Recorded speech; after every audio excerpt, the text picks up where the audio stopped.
Sean, just to start with team news, Vitaly Mykolenko, is he fit? Will he be available? I doubt he'll be right for this one. He's got a chance for the next one. It's a risk and reward scenario, and he hasn't trained, so therefore I doubt he'll make this one. What thoughts then do you have this week on how to cope without him? Could Dwight McNeil fill in at left back? Would you switch? We'll look at change of shape as well as a change of personnel.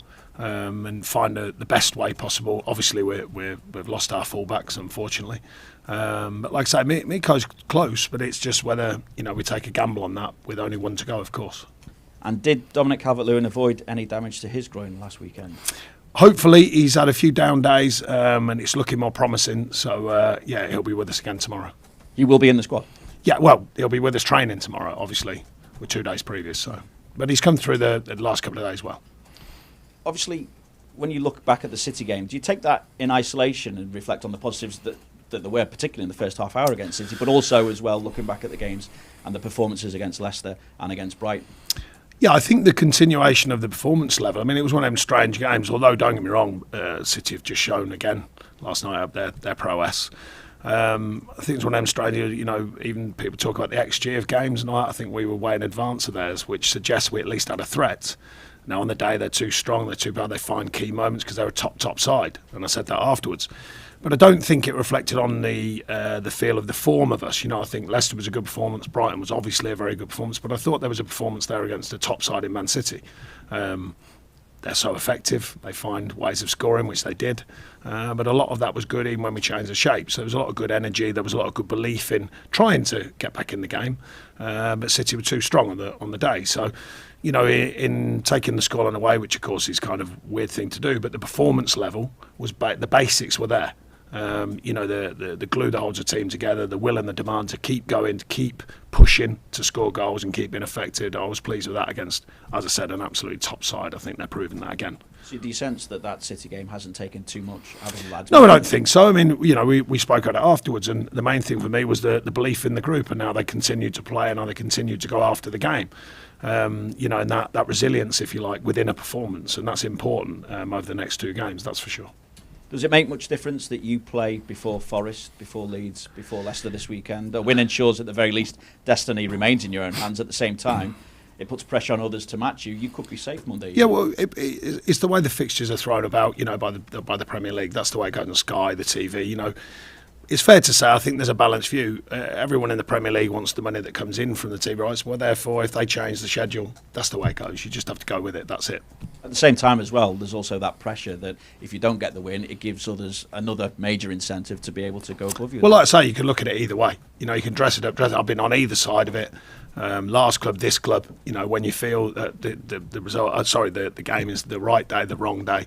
That's just the way it goes. At the end of the day, the schedule's what it is. You have to deal with it. So how dangerous is an opponent like Wolves, particularly as they've obviously secured safety now and don't have that much to play for, but at the same time, they can play a relaxed kind of brand. They don't have that pressure on them. Yeah, I mean, look, you never know. Of course, the complexities of the beginning and the end of the season. If you notice, there's often odd results and strange results where at one end of the season, the beginning end, people are finding their way back into it after a break, and then the other end is, like you said, there's some anomalies about the mentality.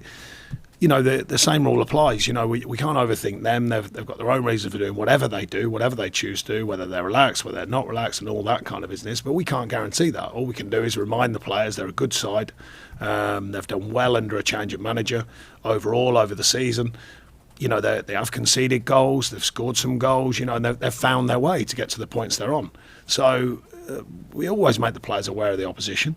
They should know a lot about these opposition now anyway in the Premier League, but we always make them well aware, and yet again we've got to continue the way that we're going about it, because it's been, as I said, I think the form and the feel of the group has been good in the last 3 games, and I think that's important going into the next 2, but the next one being the most important, which is Wolves, of course. And just aside from the football, Sean, I appreciate obviously the focus is staying in the Premier League, but also there's further reports about investment in the club and a possible takeover as well. I just wonder how you're being kept up to date and how much you're being kept up to date with what's going on behind the scenes and how it's impacting on forward planning as well.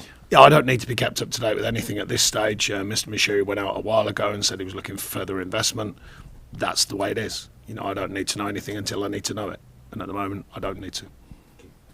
Thanks, Vinny. We'll go to Fraser. Just in terms of after that City game, do you have to do anything in terms of talking to the players to give them any sort of a mental reset at all? No, because I think, like I say, I mean, with no disrespect, to Arsenal, who are a fine side and they've proven it this season, but I think deep down we know the power of City, and what they do. So you can't always reflect on that one performance. You obviously go into it to win the game, but it was more about our keeping our performance level as high as we could. And I thought over the 90-odd minutes, I thought we did.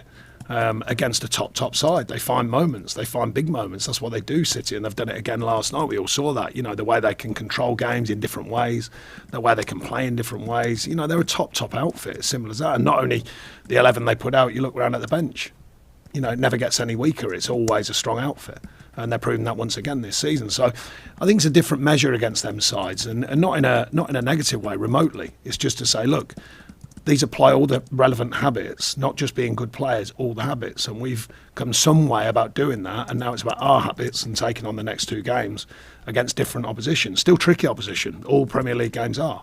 But it's different. They're not Man City the next 2 games, and Man City have shown this season how powerful they are.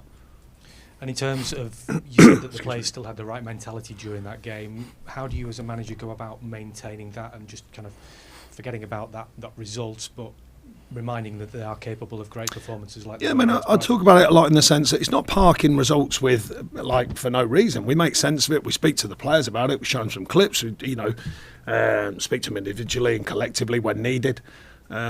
But I think, at this stage of the season, the idea is you make sense, push it to the side, because now it needs the next one's the most important one. And I think we've done well with the group on that, and we've got to do well again, because the next one is the most important one. So that's the focus. It's on Wolves now, and taking that game on. Can you just pass the mic across to Radio on the other side, please? Hey, Sean. Hi. After the City game, the reaction of the home crowd to sing and clap off the players, they showed they were fully behind them, and I just thought the reaction at Goodison from the home crowd was fantastic, and maybe quite an unusual situation to see that. What has that meant to the players this week? What did it mean to them when they came off the pitch? Well, I think there's a sort of core respect about the fans here of a team that are giving everything to win a game, and when they don't, they let them know, which is fair enough. But the fans have been terrific ever since I got here. I can only speak from my time here. They've backed everything we're attempting to do. They continue to do so.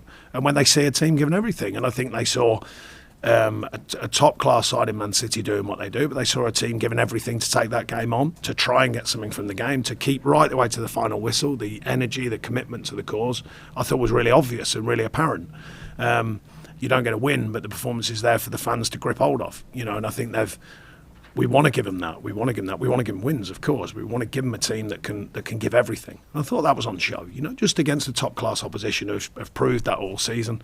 A tough ask, but the mentality was firm, and the mentality of the fans was firm. And we're going to need that over the next 2 games as well. They've been there since I've been here. They've been there every week for us. Good, bad, indifferent, home and away. We've got to continue that connection because it's important to us. This point of the season, there's still a lot to play for yourself, but you're obviously, patching players up. You're still checking on the fitness of some. How does that make it more difficult for you and your coaching team to plan for a game?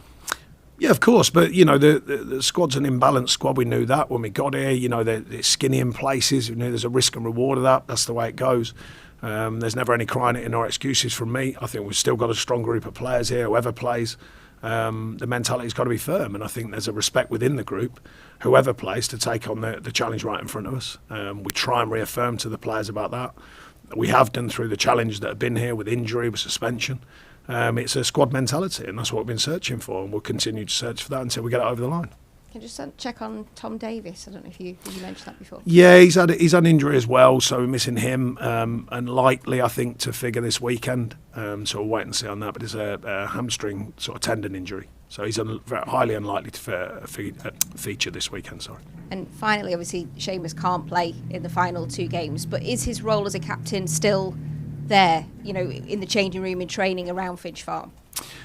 Yeah, I think the way that he is around the group, the way that he is around the professional side of what he does, I think just rubs off on others. I think Pato was already talking about the way he's been speaking with him and his further development as a player. He's a fantastic pro. It's as simple as that. You could dress it up, dress it down, but the way he conducts himself is immaculately. Good luck. Thank you. Julia, we'll go to Carl at the Press Association.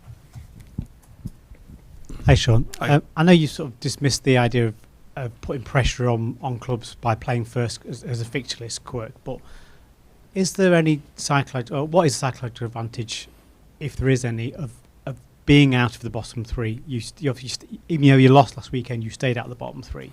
Yeah, I didn't dismiss it. I was just suggesting that the format is what it is. You know, the powers that be decide it. You have to play regardless of what the challenge is. So I've always looked at it that way from my point of view. So therefore, I can't change the goalpost from someone else's point of view. But from my point of view, whenever the game is, it's about taking it on. You know, and I think we've just stayed very clear-minded, trying to take away the layers of noise around our group to make sure we're focused on the games. That's all we look to do. Others can do with it however they wish. So being above that line for longer, you're saying that doesn't really come into...